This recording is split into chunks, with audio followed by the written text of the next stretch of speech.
People feel uncomfortable and safe in some religious spaces when they shouldn't. Folks experience a lot of discrimination, especially in religious spaces, because people like to twist the words of some religious texts to fit their own narrative. Growing up, I grew up Christian. I feel like that's pretty normal in most Black households. But it was weird growing up Christian, especially going to church every Sunday. In a certain way, you had to dress, especially me being a female. I had to wear skirts, dresses, and I don't know. At an early age, that wasn't me. I felt that. It was just kind of hard, just kind of fighting through that. Well, this is how I feel.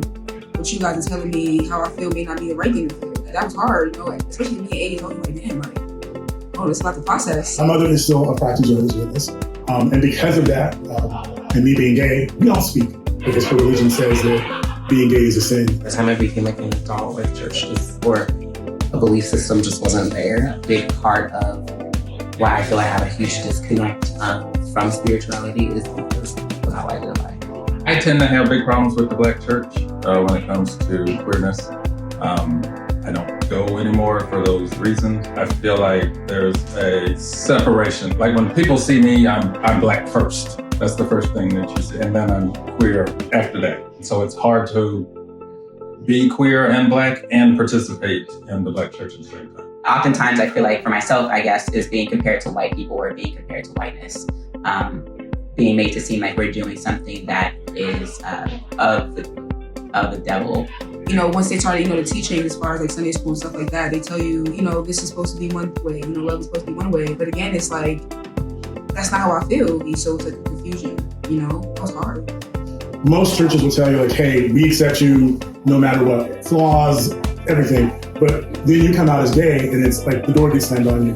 And if you can't make that space to say that you accept me for who I am, you're also telling me you don't love me. You want to let go of me and sort of want to be inclusive. If you don't have certain experiences, there is just no way that you're going to be able to be accessible in a certain way. It's important for us to feel comfortable in our spaces, to be with like-minded people who know what they're talking about. We all have the same goal in life, and it's just to be able to be and be well and be loved and protected by a higher being. It would be beneficial for us to have some type of structure to build upon and have the openness to be able to add on. What Black and Gay is trying to do in terms of creating a spiritual school is so paramount in today's world. Especially for, people who are coming up, who are, who have these feelings and don't know necessarily how to process, right? Having a spiritual school, it would force you to look inward. And we'll be able to connect spiritually with people. A lot of us, we're confused with what's going on with us internally. And again, the word has told us, no, this is not how you do it. So yeah, I think it's really important that we, create spaces like this, especially, for the youth, that we were able to guide them and, help them, get back into themselves and, find, a spiritual kind of force and, backbone. You give people a space where they feel safe, feel a type of purpose or meaning or, whatever there is outside of this world. That builds community too, that builds friendships. Any spiritual school, any good one to me, would force you to look inward and make you say, okay, you're gonna have to confront the good, the bad, and the ugly of you, and then either learn